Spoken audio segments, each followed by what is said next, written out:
अथ श्रीयोगवासिष्ठे निर्वाणप्रकरणस्य पूर्वार्धे एकादशाधिकशततमः सर्गः। श्रीवसिष्ठ उवाच एतत्ते सर्वमाख्यातं शिखिध्वजकथानकम् अनेन गच्छन्मार्गेण न कदाचन खिद्यसे। एतां दृष्टिमवष्टभ्य रागद्वेषविनाशिनीं नित्यं निरागया बुद्ध्या तिष्ठावष्टब्धतत्पदः। यथा शिखिध्वजो राज्यं कृतवानेवमीदृशं राम व्यवहरन् राज्ये भोगमोक्षमयो भव।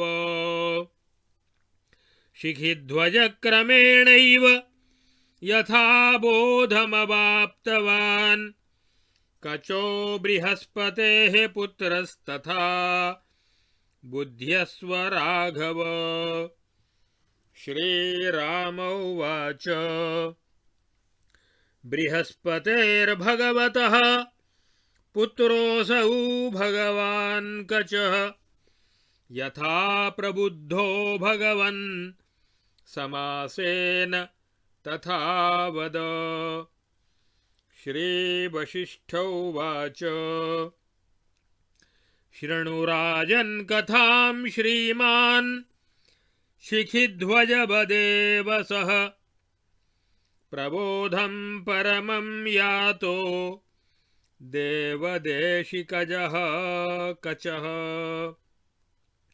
बालभावात् समुत्तीर्णः संसारोत्तरणोन्मुखः कचः पदपदार्थज्ञो बृहस्पतिमभाषत। कच उवाच भगवन् सर्वधर्मज्ञ कथं संश्रितिपञ्जरात् अस्मान्निर्गम्यते ब्रूहि जन्तुना जीवतन्तुना। बृहस्पतिरुवाच अनर्थमकरागारादस्मात् संसारसागरात् उड्डीयते निरुद्वेगं सर्वत्यागेन पुत्रक। श्रीवसिष्ठ उवाच इत्याकर्ण्यकचो वाक्यं पितुः परमपावनं सर्वमेव परित्यज्य जगामैकान्तकाननम्। बृहस्पतेस्तद्गमनं नोद्वेगाय बभूवः संयोगे च वियोगे च महान्तो हि महाशयाः। अथ वर्षेषु जातेषु त्रिषु पञ्चसु सोनघ पुनः प्राप महारण्ये कस्मिंश्चित् पितरं कचः। परिपूज्याभिवाद्यैनं समालिङ्गितपुत्रकम् अपृच्छद्वाक्पतिं भूयः स कचः कान्तया गिरा। कच उवाच अद्येदमष्टमं वर्षं सर्वत्यागः कृतो मया तथापि तात विश्रान्तिं नाधिगच्छाम्यनिन्दिताम्। श्रीवसिष्ठ उवाच एवमार्तवचस्तस्मिन् कचे वदति कानने सर्वमेव त्यजेत्युक्त्वा वाक्पतिर्दिवमुद्ययौ। गते तस्मिन् कचो देहाद्वल्कलाद्यप्यथा त्यजत् गतेन्द्वभ्रार्कतारेण शरद्व्योम्ना समोऽभवत् पुनर्वर्षत्रयेणैष कस्मिंश्चित् काननान्तरे तत्याजाम्बुदवर्षादि शरदेव नभस्थलम्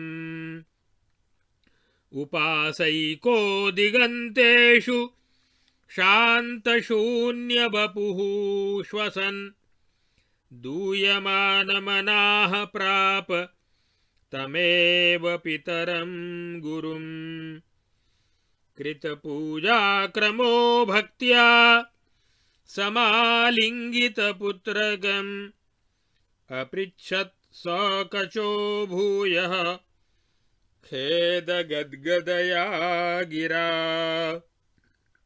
कचोवाच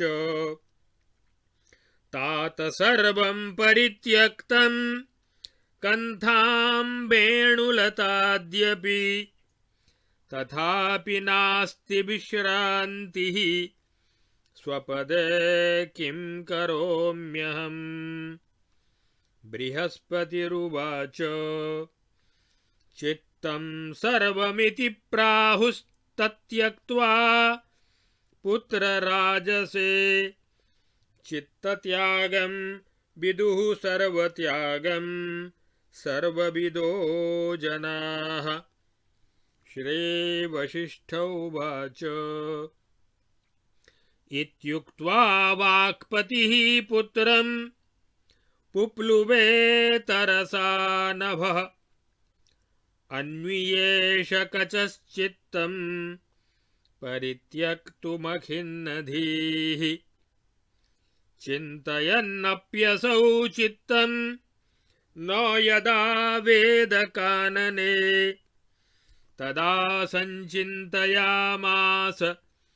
धियैव पितरं ययौ पदार्थवृन्दं देहादि न चित्तमिति कथ्यते तदेतत् किं क्व वाभ्यर्थं निरागस्कं त्यजाम्यहम् पितुः सकाशं गच्छामि ज्ञातुं चित्तं महारिपुं ज्ञात्वा तत् सन्त्यजाम्याशु ततस्तिष्ठामि विज्वरः श्रीवसिष्ठोवाच इति सञ्चिन्त्य स कच उज्जगाम त्रिविष्टपं वाक्पतिं प्राप्य सस्नेहं ववन्दे प्रणनाम च अपृच्छच्चैनमेकान्ते किं चित्तं भगवन् वद स्वरूपं ब्रूहि चित्तस्य येन तत् सन्त्यजाम्यहम् बृहस्पतिरुवाच चित्तं निजमहङ्कारं विदुश्चित्तविदो जनाः अन्तर्योऽयमहं भावो जन्तोस्तच्चित्तमुच्यते कचौवाच त्रयस्त्रिंशन्महाकोटिप्रमाणस्य महामते गुरो गीर्वाणवृन्दस्य कथमेतद् वदेति मे मन्येस्य दुष्करस्त्यागो न सिद्धिमुपगच्छति कथमेष किल त्यक्तुं शक्यते योगिनां वर बृहस्पतिरुवाच अपि पुष्पावदलनादपि लोचनमीलनात् सुकरोऽहं कृतेस्त्यागो न क्लेशोऽत्र मनागपि यथैतदेवं तनय तथा शृणु वदामि ते अज्ञानमात्रसंसिद्धं वस्तु ज्ञानेन नश्यति। वस्तुतो नास्त्यहंकारः पुत्र मिथ्याभ्रमो यथा असंसन्निव संपन्नो वालबेतालवत् स्थितः। यथा रज्ज्वां भुजङ्गत्वं मराबम्बुमतिर्यथा मिथ्यावभासः स्फुरति तथा मिथ्याप्यहं कृतिः। असदेव यथा द्वित्वं मोहादिन्दौ विलोक्यते तथा स्फुरत्यहंकारो न सत्यो वाप्यसन्न च। एकमाद्यन्तरहितं चिन्मात्रममलान्तरं खादप्यतितरामच्छं विद्यते सर्ववेदनम्। सर्वत्र सर्वदा सर्वप्रकाशं सर्वजन्तुषु तदेवैकं कचत्यम्बु बिलोलास्वब्धिवीचिषु। अत्र कोऽयमहं भावः कुतो वा कथमुत्थितः क्वाप्सु जातो रजो राशिः क्वानलादुत्थितं जलम्। अयं सोऽहमिति व्यर्थं प्रत्ययं त्यज पुत्रक तुच्छं परिमिताकारं दिक्कालविवशीकृतं। दिक्कालाद्यनवच्छिन्नं स्वच्छं नित्योदितं ततं सर्वार्थमयमेकार्थचिन्मात्रममलं भवान्। फलकुसुमदलानां सर्वदिक्संस्थितानां रस इव जगतां त्वं संस्थितः सर्वदैव। विमलतरचिदात्मा नित्यमेवास्त्यनन्तः क इव कच तवाहं निश्चयो भावमूर्तेः। इत्यार्षे श्री वासिष्ठ महारामायणे वाल्मीकीये देवदूतोक्त मोक्षोपायेषु निर्वाण प्रकरणे पूर्वार्धे कचोपाख्याने कच प्रबोधो नाम 11शततमः सर्गः। अथ 12शततमः सर्गः। श्रीवसिष्ठोवाच इति प्राप्य परं योगमुपदेशमनुत्तमं जीवन्मुक्तो बभूवासौ ततो देवगुरोः सुतः। निर्ममो निरहङ्कारश्छिन्नग्रन्थिः प्रशान्तधीः कचो यथा स्थितो राम तथा तिष्ठाविकारवान्। अहङ्कारमसद्विद्धि मैनमाश्रय मा त्यज असतः शशशृङ्गस्य किल त्यागग्रहौ कुतः। असम्भवत्यहङ्कारे क्व ते मरणजन्मनि नभः क्षेत्रे तथाभ्युक्तं केन सङ्गृह्यते फलम्। निरंशं शान्तसङ्कल्पं सर्वभावात्मकं ततं परमादप्यणोः सूक्ष्मं चिन्मात्रं त्वमनोमयम् यथाम्भसस्तरङ्गादि यथा हेम्नोऽङ्गदादि च तदिवाभासं तथाहं भावभावितः अबोधेन जगत्सर्वं मायामयमिव स्थितं बोधेन सकलं ब्रह्मरूपं सम्पद्यते नघ द्वित्वैकत्वमतीत्यक्त्वा शेषस्थः सुखितो भव मा दुःखितो भवाभ्यर्थं त्वं मिथ्या पुरुषो यथा मायेयमति दुष्पारा सांसारी गाढतां गता शरदामिहिकेवाशु बोधेनायाति तानवम्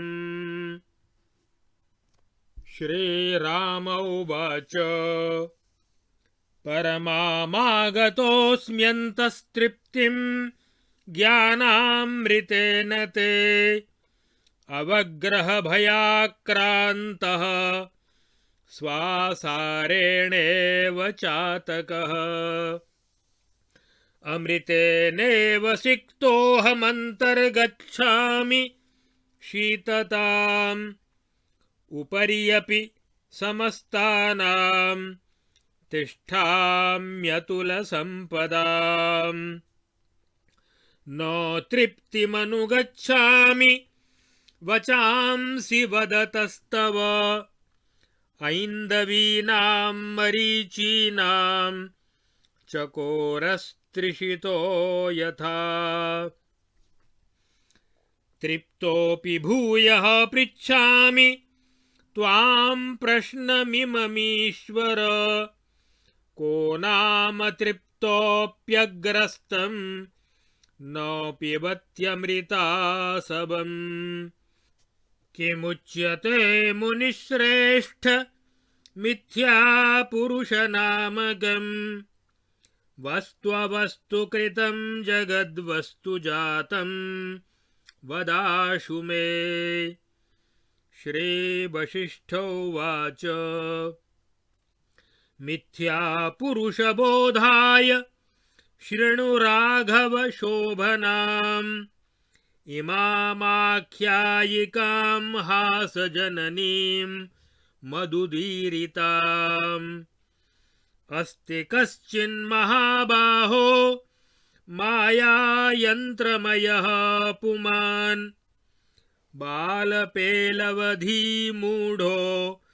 गूढो मौर्ख्येण केवलम् स एकान्ते क्वचिज्जातः शून्ये तत्रैव तिष्ठति केशोण्ड्रकमिव व्योम्नि मृगतृष्णेव मामरौ तस्मादन्यन्न तत्रास्ति यदस्ति च स एव तत् यच्चान्यत्तत्तदाभासं न च पश्यति दुर्मतिः संकल्पस्तस्य सञ्जातस्तत्र वृद्धिमुपेयुषः खस्याहं खमहं खं मे खं रक्षामीति निश्चलः खं स्थापयित्वा रक्षामि वस्त्विष्टं स्वयमादरात् इति सञ्चिन्तयन् व्योमरक्षार्थं सोऽकरोद्गृहम् तस्य कोशे बबन्धास्थां रक्षितं खं मयेत्यसौ गृहाकाशेन सन्तुष्टस्ततः स रघुनन्दन अथ कालेन तत्तस्य गृहं नाशमुपाययौ ऋत्वन्तरेणाब्द इव वातेनेव तरङ्गकः हा गृहाकाशनष्टं त्वं हा क्वयातमसि क्षणात् हा भग्नमसि स्वच्छ मित्येवैतच्छुशोचसः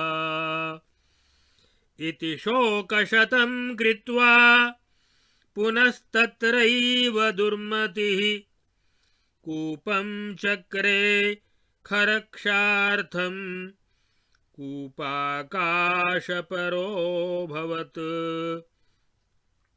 ततो नाशं सकालेन नीतः कूपोऽपि तस्य वै कूपाकाशे गते शोक निमग्नोऽसौ ततोऽभवत् कूपाकाशप्रलापान्ते कुम्भं शीघ्रमथाकरोत्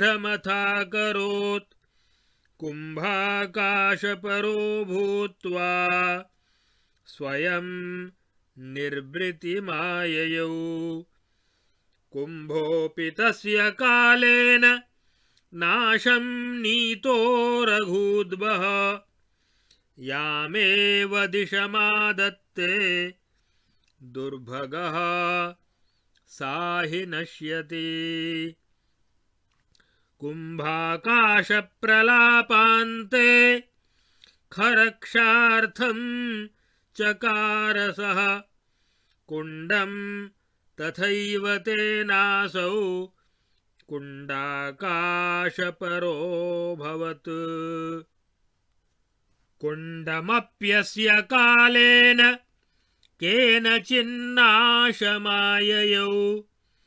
तेजसेव तमस्तेन कुण्डाकाशं शुशोचसः कुण्डाकाशस्य शोकान्ते खरक्षार्थं चकारसः चतुश्शालं महाशालं तदाकाशमयोऽभवत् तदप्यस्य जहाराशु कालः कवलितप्रजः जीर्णपर्णं यथा बातस्ततः शोकपरोऽभवत् स चतुश्शालशोकान्ते खरक्षार्थं चकारः कुसूलमम्बुदाकारं तदाकाशपरः स्थितः तदप्यस्य जहाराशु कालो वात इवाम्बुदं कुसूलनाशशोकेन तेनासौ पर्यतप्यत एवं गृहचतुश्शालकुम्भकुण्डकुसूलकैः तस्यापर्यवसानात्मा कालोऽयमतिवर्तते एवं स्थितः स विवशो गगनं गुहायां गृह्णन् गृहेण गहनेन किलात्मबुद्ध्या दुःखान्तराद् घनतराद् घनदुःखजातो मायाति याति च गतागतिसङ्गमूढः। इत्यार्षे श्रीवासिष्ठमहारामायणे वाल्मीकीये देवदूतोक्तमोक्षोपायेषु निर्वाणप्रकरणे पूर्वार्धे मिथ्यापुरुषोपाख्याने आकाशरक्षणं नाम 12शोत्तरशततमः सर्गः। अथ 13शोत्तरशततमः सर्गः।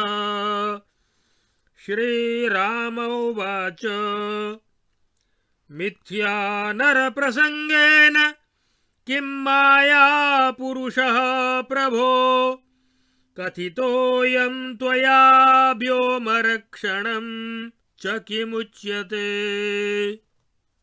श्रीवसिष्ठ उवाच शृणु राम यथा भूतमेतत् प्रकटयामि ते मिथ्या पुरुषवृत्तान्तकथा या कथिताधुना। मायायन्त्रमयः प्रोक्तो यः पुमान् रघुनन्दन एनं त्वं तमहङ्कारं विद्धि शून्याम्बरोत्थितम्।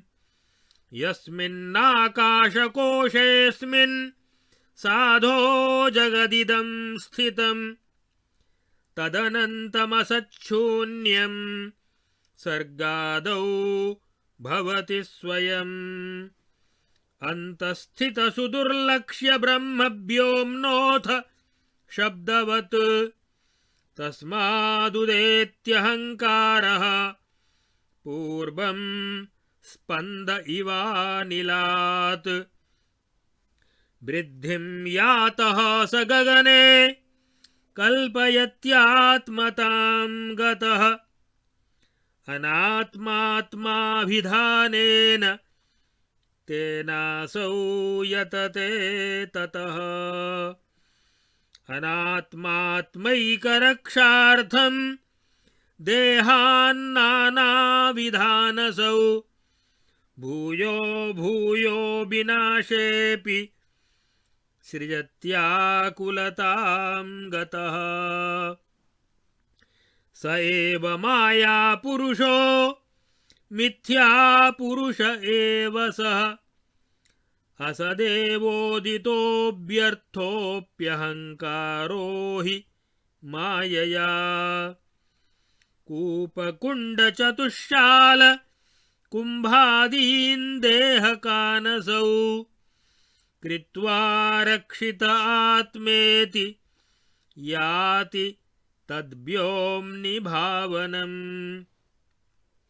अहङ्कारस्य तस्यास्य नामानीमानि राघव शृणु यैर्जगदाकारविभ्रमैर्मोहयत्यसौ।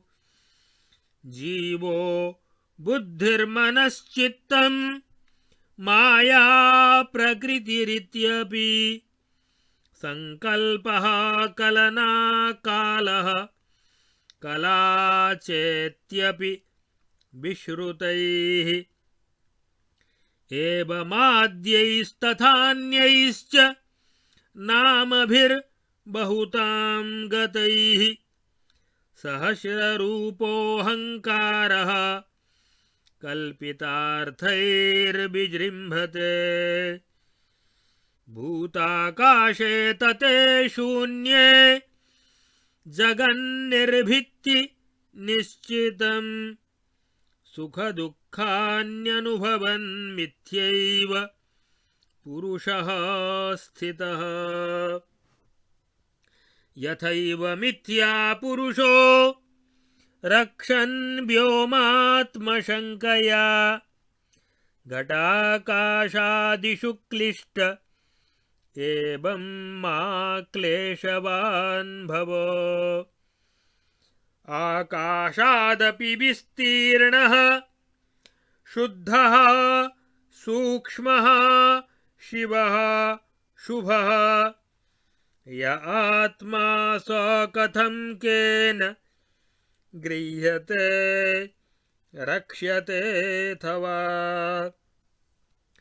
हृदयाकाशमात्रस्य शरीरक्षय संक्षये व्यर्थं भूतानि शोचन्ति नष्ट आत्मेति शङ्कया। घटादिषु प्रणष्टेषु यथाकाशाद्यखण्डितम् तथा देहेषु नष्टेषु देही नित्यमलेपकः।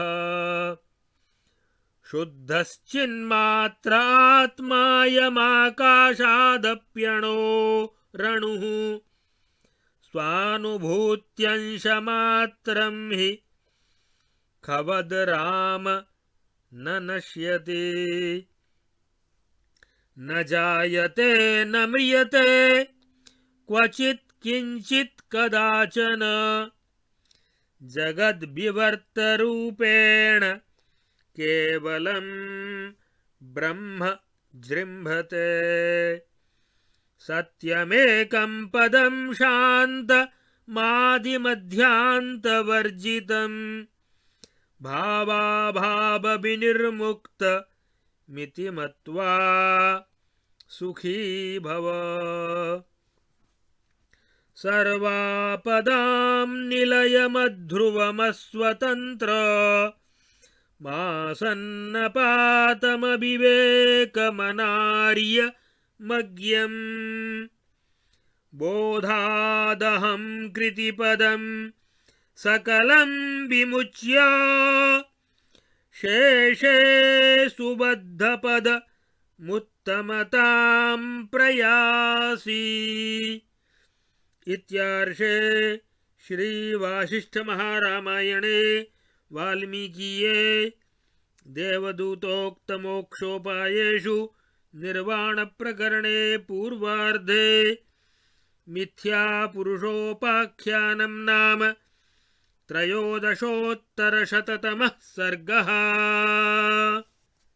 अब आगे इस योग वासिष्ठ महारामायण के निर्वाण प्रकरण के पूर्वार्ध के 111, 112 और 113वें सर्ग में बृहस्पति पुत्र कच्छ को किस प्रकार ज्ञान की प्राप्ति हुई और उन्होंने सर्वत्याग की साधना से जीवन मुक्ति किस प्रकार प्राप्त की तथा भगवान श्री राम के प्रश्न करने पर मिथ्या पुरुष की आख्यायिका और उसका तात्पर्य वर्णन इन सर्गों में किया गया है।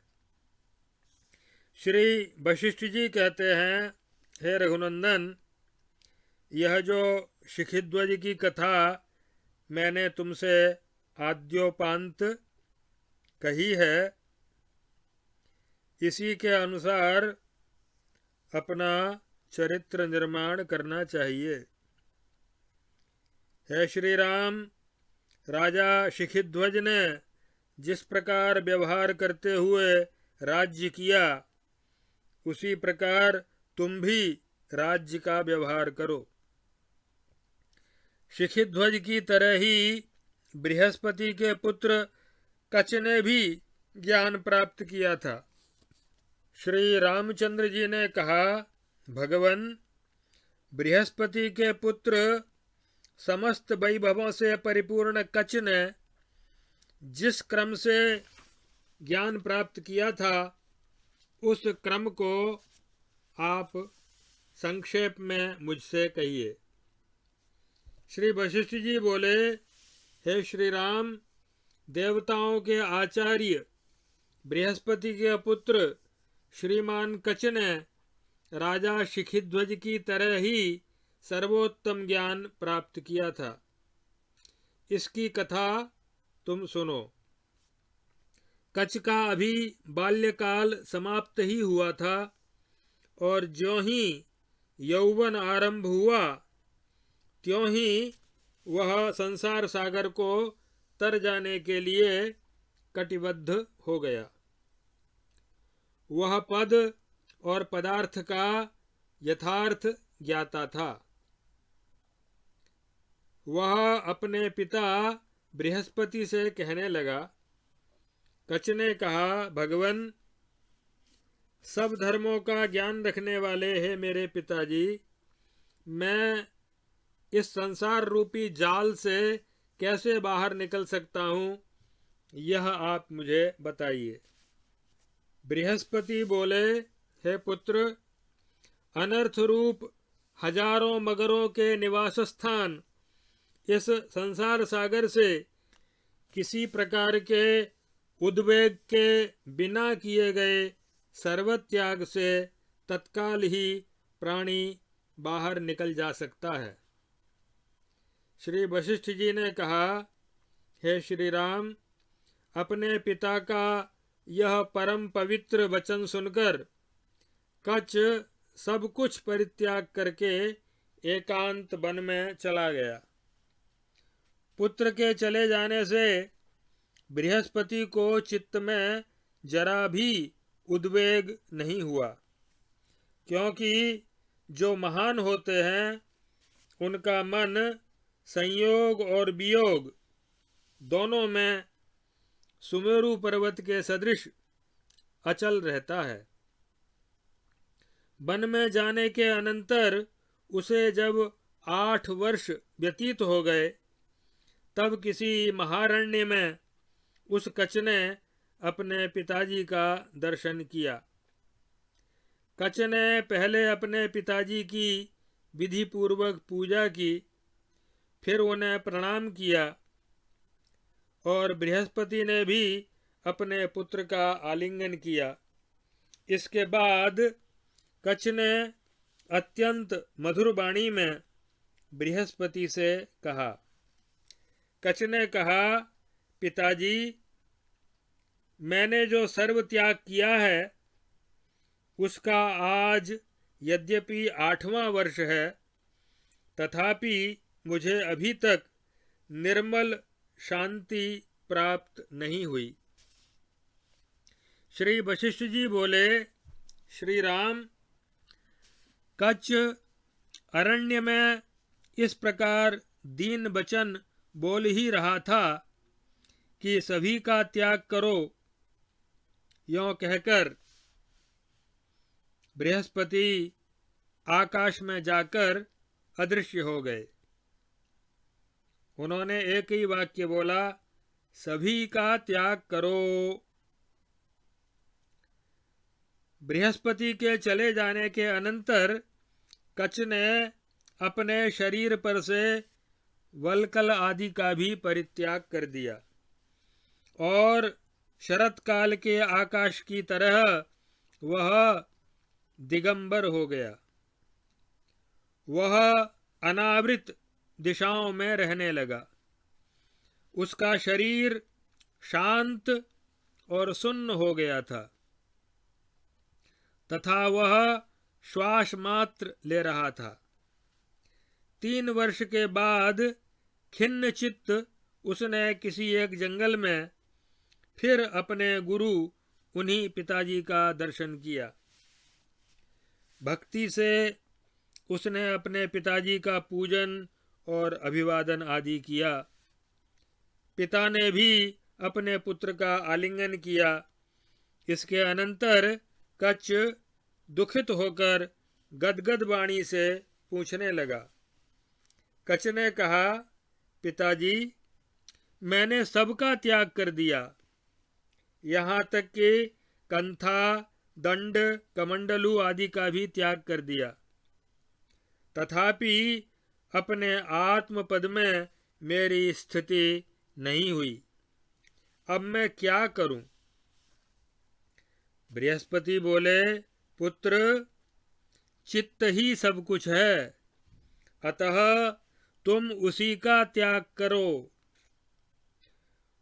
उस चित्त का त्याग करके तुम अपने स्वरूप में स्थित हो जाओ।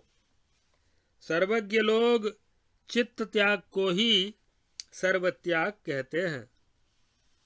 श्री वशिष्ठ जी ने कहा, श्री राम, पुत्र से ऐसा कहकर बृहस्पति शीघ्रता से आकाश में उड़ गए। इसके अनंतर अंतःकरण से खेद को निकालकर वह कच्छ त्याग के उद्देश्य से चित्त की खोज करने लगा।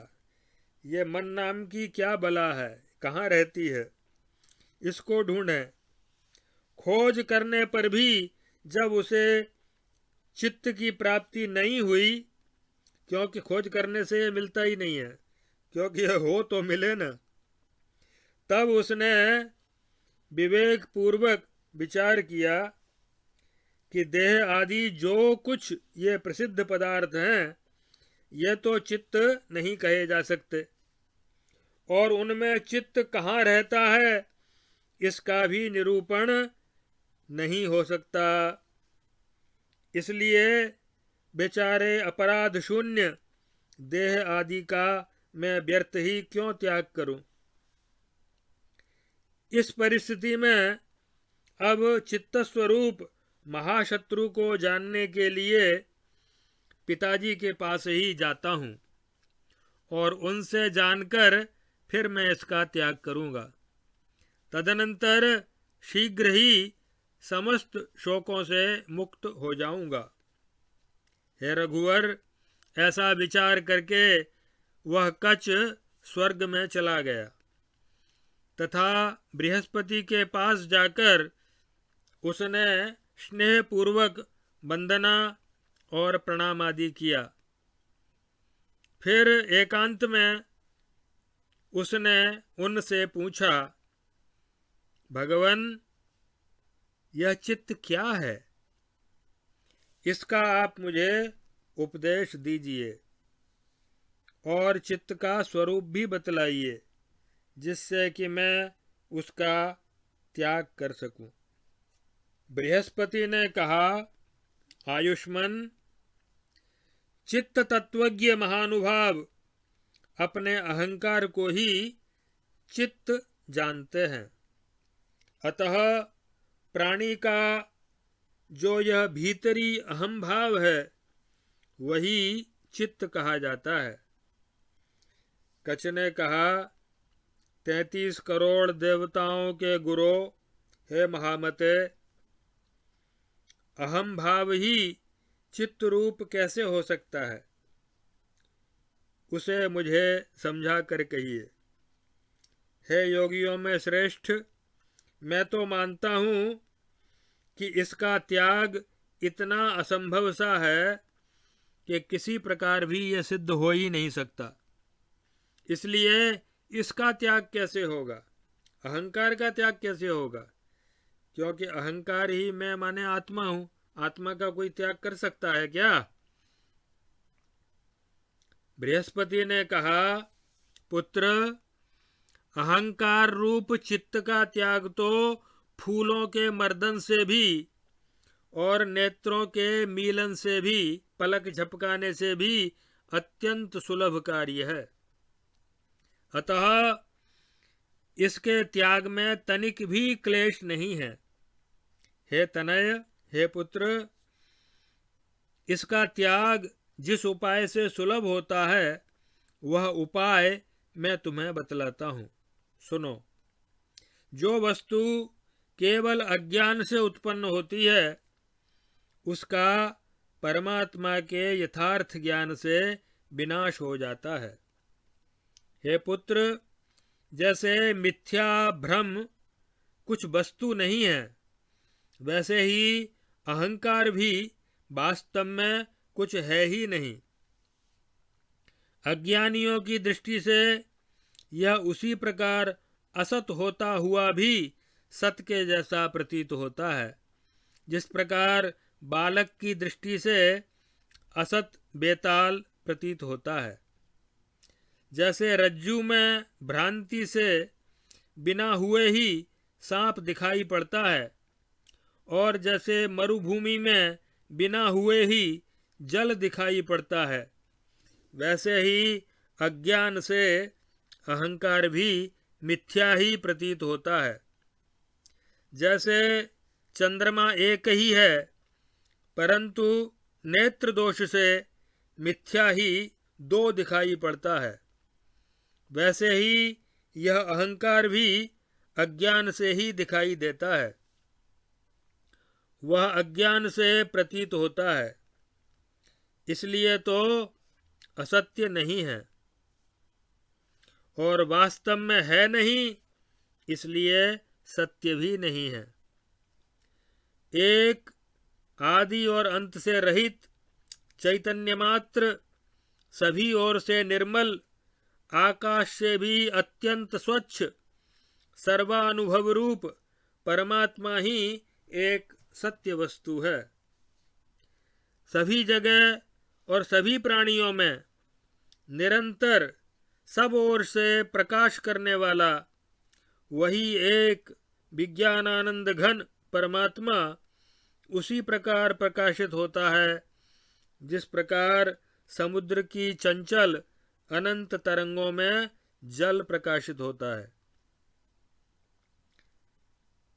विवेक पूर्वक विचार करना चाहिए कि यह अहंकार नाम की कौन वस्तु है और किस प्रकार और किससे उत्पन्न हुई है। अज्ञान के कारण ही यह प्रतीत होता है, अतः मिथ्या है। इसलिए हे पुत्र, यह देह आदि मैं हूं, इस तुच्छ परिमिताकार और देश काल से परिच्छिन्न मिथ्या विश्वास को छोड़ दो। तुम तो देश काल आदि परिच्छेदों से शून्य, स्वच्छ, निरंतर, उदय स्वभाव, व्यापक और सब पदार्थों के रूप से भासमान, निर्मल, अद्वय, केवल सच्चिदानंदमय हो। तुम सर्वदा ही अत्यंत विशुद्ध, अनंत, नित्य चिन्मय परमात्मा हो। हे कच्छ, सत्स्वरूप तुम्हारा यह अहंभाव क्या वस्तु है, अर्थात कुछ नहीं। श्री वशिष्ठ जी कहते हैं, हे श्री राम, देवगुरु बृहस्पति से अपनी आत्मा को परमात्मा के साथ एक रूपता से संपन्न कराने वाला उत्तमोत्तम इस प्रकार का परम उपदेश पाकर उनका पुत्र कच्छ जीवन मुक्त हो गया। जिस प्रकार बृहस्पति का पुत्र कच्छ ममता और अहंकार से रहित, अज्ञान मूलक जड़ चेतन की ग्रंथि से रहित और परम शांत बुद्धि होकर ब्रह्म में स्थित रहा, उसी प्रकार तुम भी निर्विकार होकर स्थित रहो। इस अहंकार को तुम असत समझो, क्योंकि मिथ्या खरगोश के सींगों का त्याग और ग्रहण क्या हो सकता है।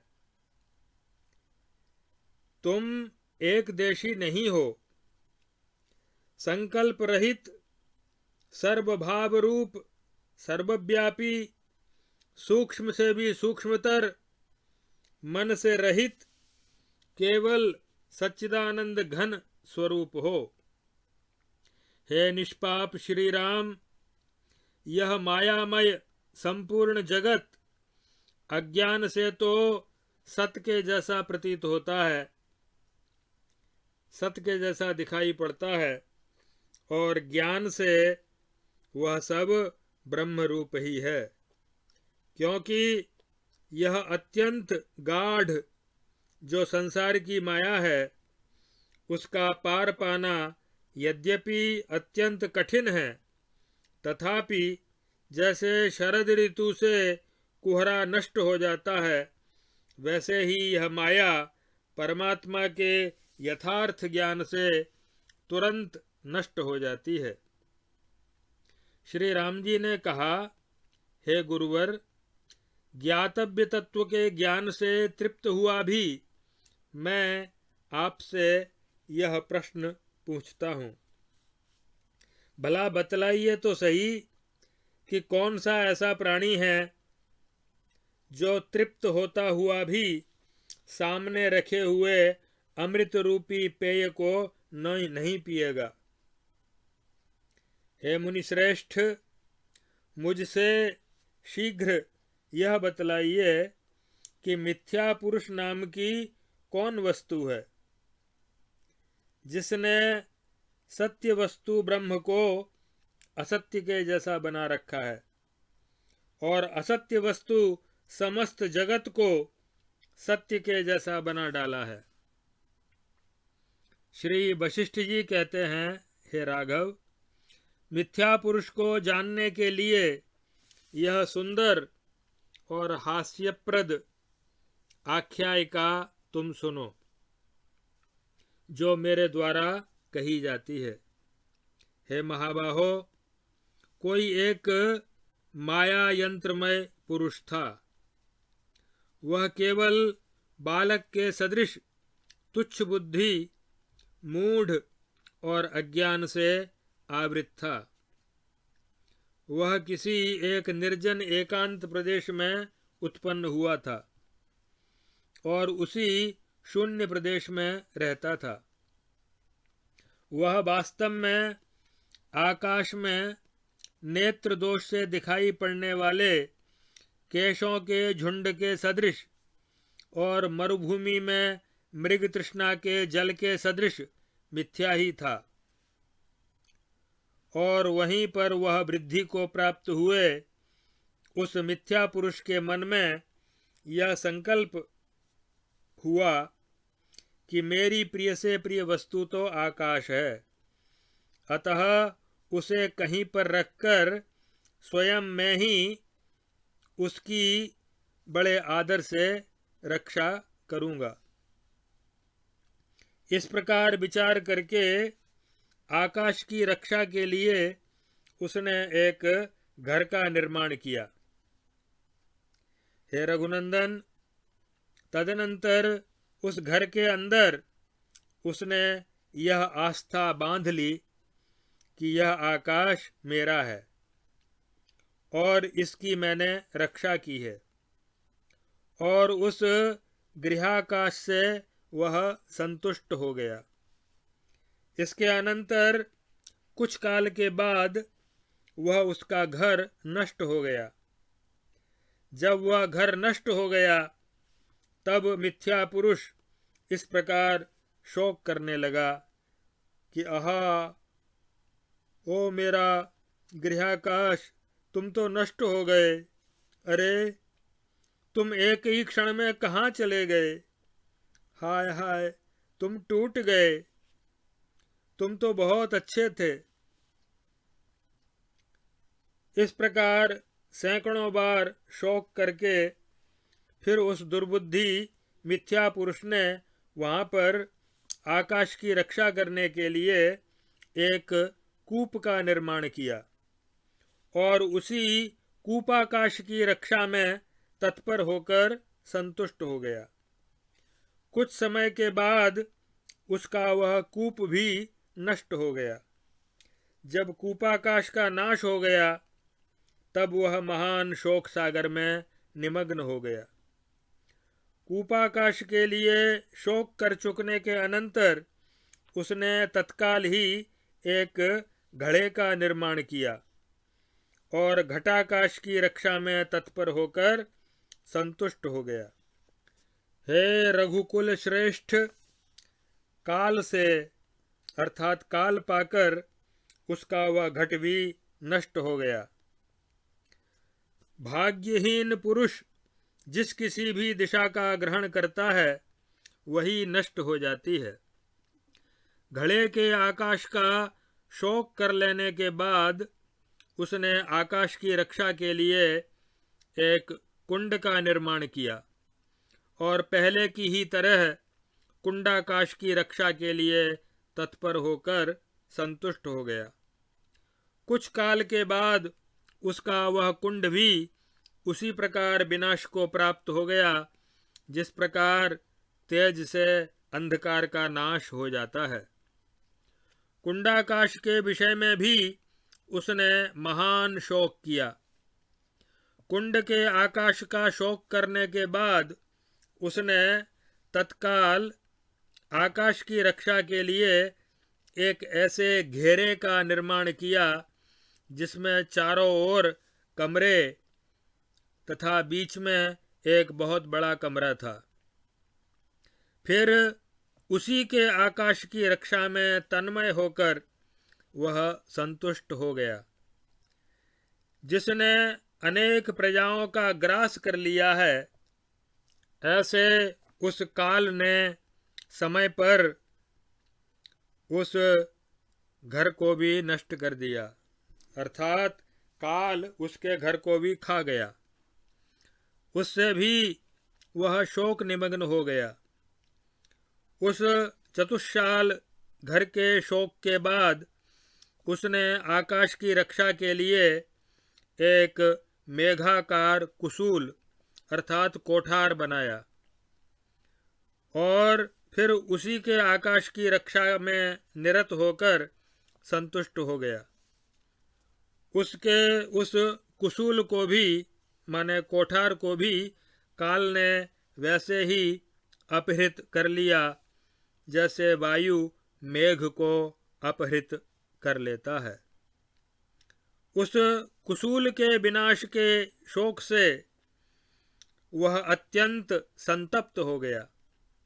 इस प्रकार पहले उसने घर बनाया, फिर चतुष्साल, फिर कुंड और कुसूल आदि से आकाश की रक्षा करते हुए उस मिथ्या पुरुष का यह कभी समाप्त न होने वाला काल बीतता ही जाता था। हे श्री राम, इस प्रकार गहन घर, कूप, कुंड आदि उपाधियों से आकाश को आत्मबुद्धि से पकड़कर स्थित हुआ वह मिथ्या पुरुष गमनागमन की आसक्ति से मूढ़ और विवश होकर एक दुख से अति कठिन दूसरे दुख में आता और जाता रहता है। श्री रामचंद्र जी ने कहा, प्रभो, मिथ्या पुरुष के प्रसंग से आपने जिस मायामय पुरुष का कथन किया वह किस अभिप्राय से किया और उसके द्वारा किए गए आकाश रक्षण का भी क्या अभिप्राय है, यह मुझे समझाकर कहिए। श्री वशिष्ठ जी बोले, हे श्री राम, सुनो, अभी जो मैंने मिथ्या पुरुष की कथा तुमसे कही है उसका यथार्थ तात्पर्य तुमसे प्रकट करता हूँ। हे रघुनंदन, मैंने माया यंत्रमय जिस मिथ्या पुरुष का उस कथा में उल्लेख किया है उसे तुम अहंकार ही जानो। वह शून्य आकाश में माया से उत्पन्न हुआ है। जिस मायामय आकाश के एक कोने में यह जगत स्थित है वह स्वयं सृष्टि के आदि में भी असीम, असत और शून्य रूप ही रहता है। उस मायाकाश के अंदर प्राणियों से अत्यंत अगम्य परब्रह्म परमात्मा विराजमान है और उसी ब्रह्मरूप मायाकाश से आरंभ में अहंकार का वैसे ही उदय होता है जैसे आकाश से शब्द और वायु से स्पंदन का उदय होता है।